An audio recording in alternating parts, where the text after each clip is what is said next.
You idiot, दिखाई नहीं देता तुम्हें? पता नहीं कहां से मुंह उठाकर चले आते हैं। इस ऑफिस में तुम्हारी खड़े होने की भी औकात नहीं। मल्होत्रा ने एक नजर नीचे पड़े बुके की तरफ देखा और फिर उसे अपने पैरों तले कुचल के बाहर निकल गया। आहान ने अपना सर झुकाए बस उस बुके की तरफ देखा। उधर शनाया अंदर से ये नजारा देख रही थी। तभी आहान की नजर शनाया पर पड़ी तो एक पल के लिए वो अपनी बेइज्जती भूल गया और वो शनाया के केबिन में दाखिल हो गया। वो शनाया की तरफ बढ़ा। अब जाने भी दो शनाया, जो हुआ मेरे साथ वो हुआ, और तुम इतना टेंशन क्यों ले रही हो? जो बात गई वो बात गई। तभी शनाया चीखते हुए बोली, दूर हटिए आप मुझसे, दूर हटिए। आप चले क्यों नहीं जाते मेरी जिंदगी से? नर्क बना रखी है मेरी जिंदगी।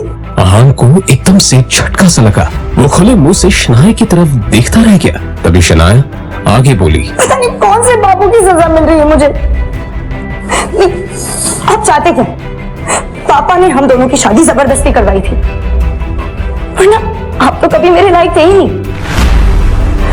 और आज भी आपको पति कहते हुए मुझे शर्म आती। अरे आज तो ड्राइवर नहीं था इसलिए आपको बुला लिया, पर मुझे क्या पता था कि मेरा पति इस काम के भी लायक नहीं है। यहां आकर आपने मेरे सबसे पुराने क्लाइंट मिस्टर मल्होत्रा को नाराज कर दिया है। अब कैसे होगा काम मेरा?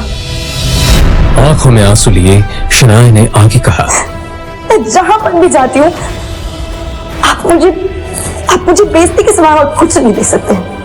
सिर्फ एक बदनुमा दाग बनकर रह गए आप मेरी जिंदगी पर। इतना कहकर शनाया केबिन के बाहर निकल आई।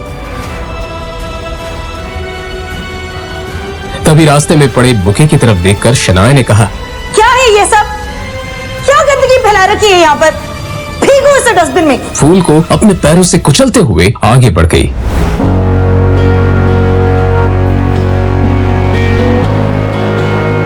मल्होत्रा अपनी कार में बैठा पहले से शनाया का इंतजार कर रहा था। फिर आहान के सामने ही शनाया अपने क्लाइंट मल्होत्रा की कार में बैठी और बिजनेस के सिलसिले में वहीं से जा चुकी थी। तभी आहान के सामने काली रंग की कार आकर रुकी, जिसमें से एक अधेड़ उम्र का शख्स बाहर निकला।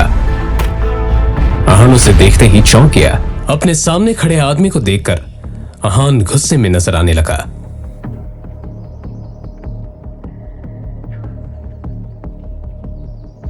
मिस्टर विक्रम, आप यहां पर क्या कर रहे हैं? यंग मास्टर,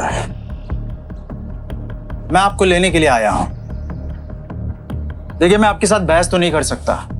मैं भी आपके पिताजी का एक नौकर ही हूं, पर हाँ, उन्होंने जो काम बोला है वो तो मुझे करना ही होगा। सीधे पॉइंट पर आइए। पहेलियां बुझाना मुझे पसंद नहीं है। तो मैं आपसे ये कहने के लिए यहाँ आया हूं कि आपके पिताजी आदित्य रायजादा ये चाहते हैं कि आप आकर उनका बिजनेस संभालें। वो इस एशिया का सबसे बड़ा एम्पायर आपको सौंपना चाहते हैं। और आपको लगा कि मैं उनकी बात मान लूंगा? मैं तो उनका बेटा हूं, तो फिर ये सब मुझे क्यों देना चाह रहे हैं? फिर जब मेरी माँ बीमार थी और मैं उनके पास मदद मांगने गया था, वो तो मीटिंग में बिजी थे ना। और उसकी वजह से आज मेरी माँ इस दुनिया में नहीं रही, और इसके लिए मैं उन्हें कभी माफ नहीं करूंगा।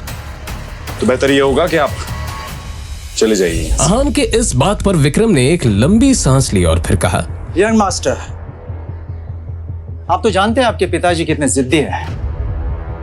वो आपको वापस लाने के लिए किसी भी हद तक जा सकते हैं, किसी भी हद तक। उनके सामने कोई औकात नहीं रखता।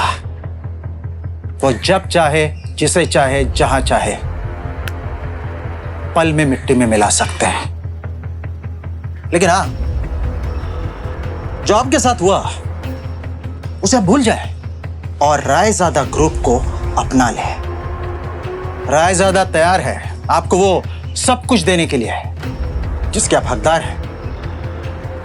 आहान ने जैसे अपना आखिरी फैसला सुनाते हुए कहा, आप यहां से चले जाइए विक्रम, और जाके बता दीजिए कि मुझे उनकी दौलत में कोई इंटरेस्ट नहीं, और उनकी सारी दौलत भी मेरी मां को वापस नहीं ला सकती। और हाँ, ये बात गलती से भी बाहर नहीं आनी चाहिए कि मैं रायजादा खानदान से हूं और रायजादा ग्रुप का मालिक मिस्टर आदित्य रायजादा का बेटा हूं। चलिए। इन सभी सवालों के जवाब के लिए नीचे दिए गए लिंक पर क्लिक करके इंस्टॉल कीजिए पॉकेट FM और फ्री में सुनिए दुनिया भर में हंगामा मचाने वाली ये जबरदस्त कहानी सीक्रेट अमीरजादा।